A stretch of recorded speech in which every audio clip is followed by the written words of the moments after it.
با سفارش پرزیدنت جمهوری تاجیکستان پیشوای ملت محترم امامعلی رحمون از لحظه‌های اولین پس از رخ دادن زمین جنبی روز 13 اپریل کمیسیه حکومت تحت راهبری معاون سروزیر جمهوری تاجیکستان سلیمان زیازاده به ناحیه‌های وادی رشت سفر برگردید.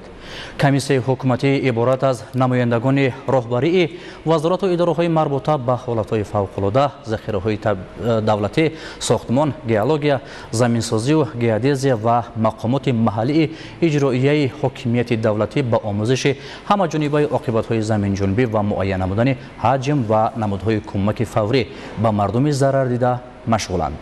طبق سفارش‌های سرور دولت محترم امامعلی رحمون، حجم و راه و واسطه‌های رساندن کمک به مردم و برطرف نمودن پسامدهای این آفت طبیعی باید هرچه زودتر معین کرده شده به کارها برای برطرف نمودن مشکلی‌های پیش آمده سرعت بخشیده شود.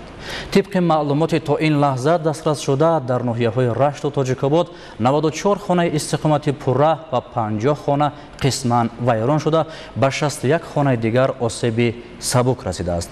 همچنین 3 مؤسسه تحصیلات میانه عمومی و نزدیک 200 انشاءات گوناگون دیگر ضرر دیدند.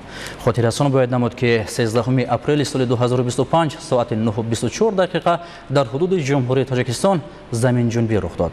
قوه لرزش زمین در مرکزش که در مسافه 160 کیلومتر شمال شرق از شهر دوشنبه و 21 کیلومتر شرق از مرکز ناحیه رشت قرار داشت 5.6 بال و در شهر دوشنبه 3 بال را تشکیل داد.